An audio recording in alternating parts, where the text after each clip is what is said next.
The Mashpee Wampanoags have been taking care of this land for thousands of years. So Indigenous people have a really deep understanding of the plants that they grow, and they grow well here. In fact, many believe their farming techniques could even help alleviate some of the issues of climate change that we face today. Joining me now is Kitty Hendricks Miller and Danielle Greendeer. They are citizens of the Mashpee Wampanoag Nation. Welcome to our program today. How are you both? Watson.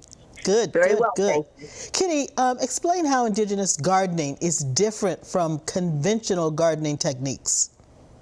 Well, it's the process of the time to plant, the signs when it's time to plant.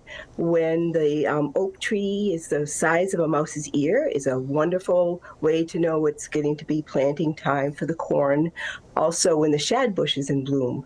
All these things happen during our Wampanoag New Year, and that's how we celebrate the coming of the new year with new life, and the cycle just continues in a circle.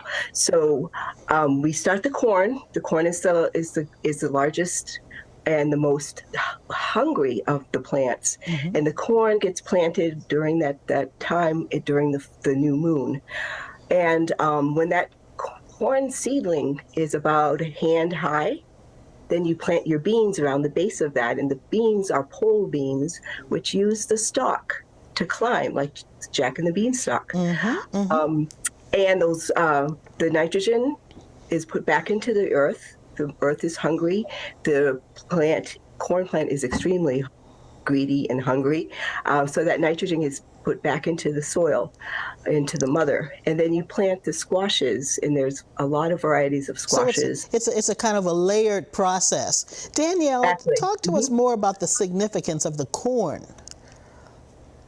The King Philip corn is a Wampanoag corn, and for the past 2 years, I have, with the help of others and True Love Seeds out of Philadelphia, have reintroduced it back into Wampanoag soil.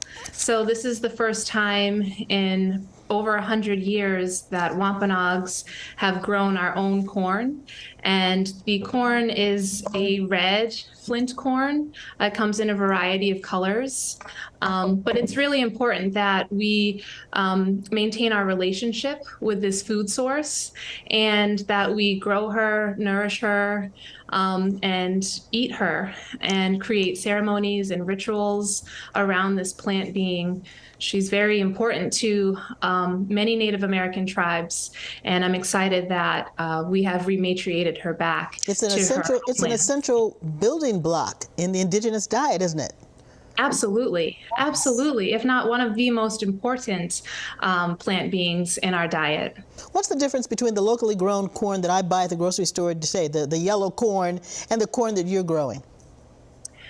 Our corn is organic. It's not genetically modified. There are heirloom seeds that have been passed down for generations, and they are grown by real people who care about their environment. They are grown without pesticides or any chemicals. We use natural fertilizers such as seaweed and fish, and we do it in a way that is just respecting the earth and all of the elements. Danielle, you wrote this beautifully illustrated book about the story of Thanksgiving, told from the perspective of Native people. And in the story, you refer to them, or your group, as First Peoples. Explain the significant differences between the story many of us learned as children. It's Thanksgiving to some, but to others, to Native Americans, it's a national day of mourning. Just talk more about that, please.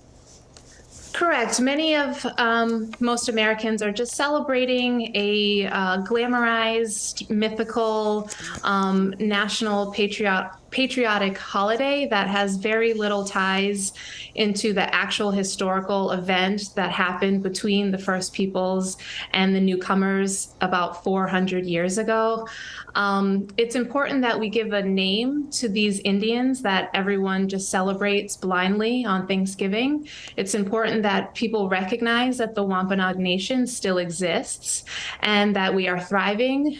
We have a food economy, we have a governmental economy, we have many departments and educational programs. I mean, we are a very significant and important part of our territory here in Massachusetts.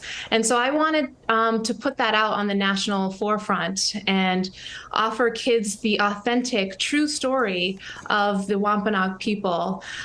It's a story that I created along with my co-authors, and it's from the voices of the three sisters, Corn, Bean, and Squash. All right, Kitty, I think we're going to see if we can get some holiday recipes from you. We might not have time to go through them in detail, but we would like to put them on our website for our viewers to find out about it. And Danielle, I'm going to, last question to you. You also own a gallery and trading post in Mashpee. Share some of the jewelry that's been created by First Peoples.